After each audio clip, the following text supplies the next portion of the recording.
Miami's competition in the ACC. We might want to go to a familiar place. Welcome into the Voice of College Football on a Saturday, week 4. And not much of a game at Clemson as the Tigers destroyed North Carolina State 59-35. It was not that close. It was not a game after about 2 or 3 series in this one.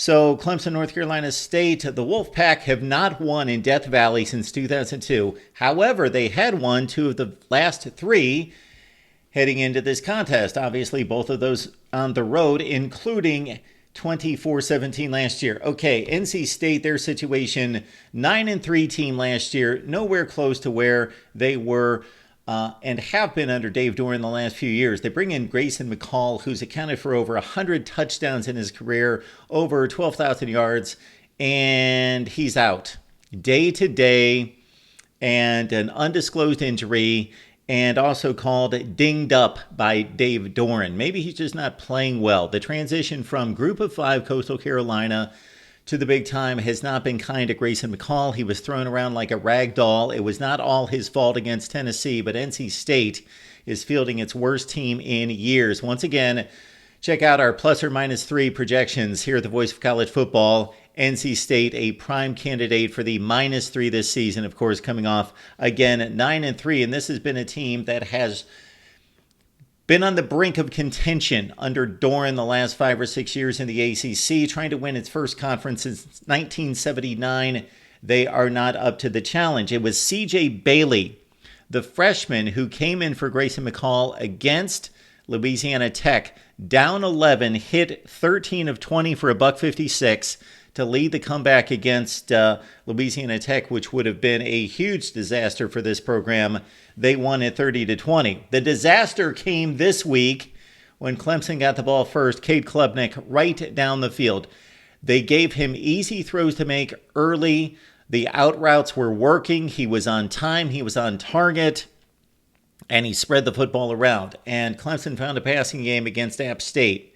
It was asked to Dabo Swinney this week, and specifically after the game on Thursday night, where App State gave up 48 points against South Alabama. So App State, clearly the team that gives Power 5 programs a difficult time on a regular basis. Not that team this year. So Clemson, 66 points, 56 in the first half against App State. Maybe a mirage, but again, they go out there and they do it once again. 4 plays, 75 yards. Cade Klubnik with the precision passing to set up the run. Then he went 55 yards for a touchdown.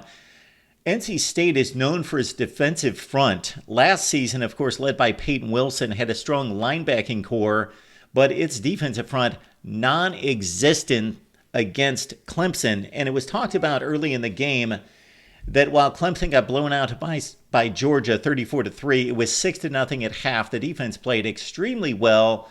Then Georgia got its act together and, of course, blew out Clemson. But Clemson took away a confident, optimistic, hopeful outlook from that game after checking out the game tape.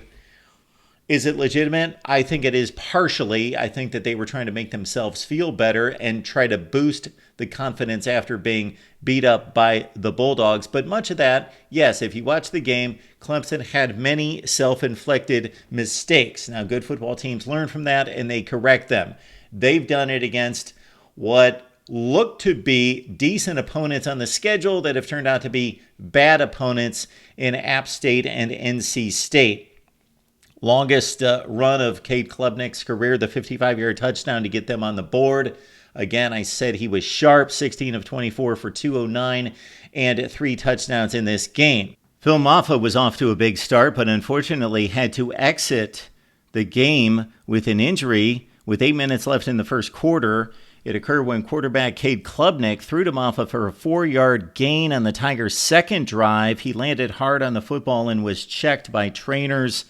He went into the medical tent, exited about 10 minutes after with his helmet on, and the ABC broadcast said it appeared to be a right shoulder injury. Maffa had 7 carries for $107, 38-yard touchdown, entered the game with 177 rushing yards and a touchdown over the year, and has been a hard runner, tough runner for Clemson for a long time.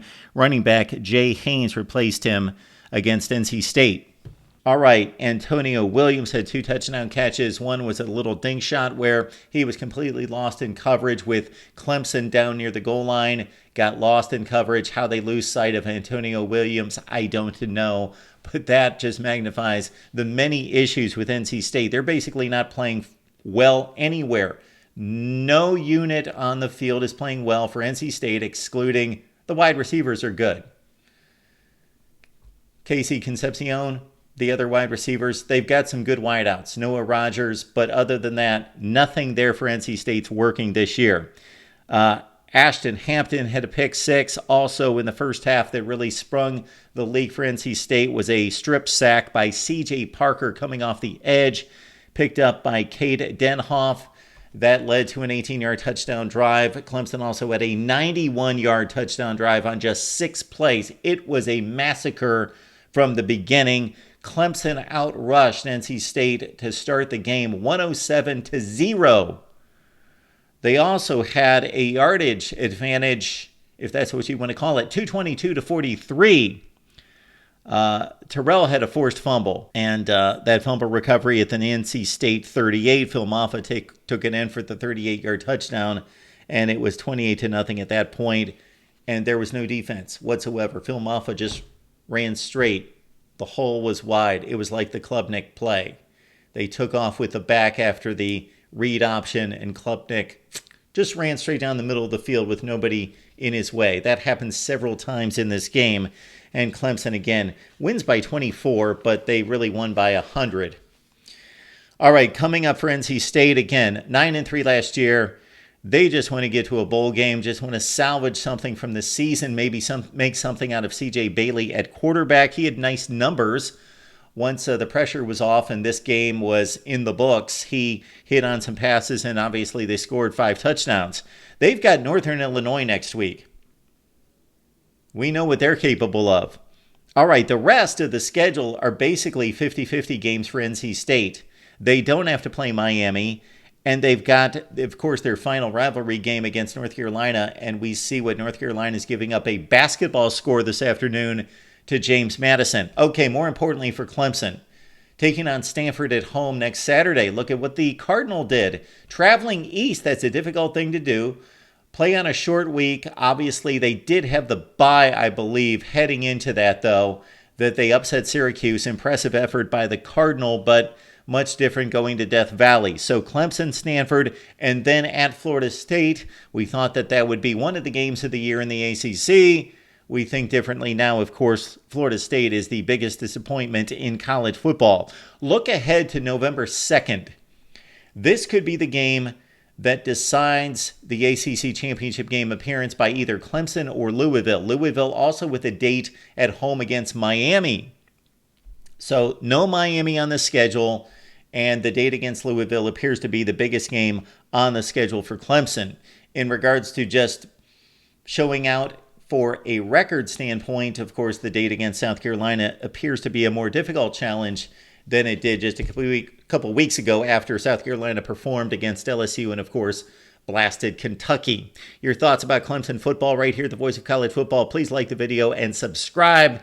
Instant analysis continues your way all day Saturday right here at the Voice of College Football.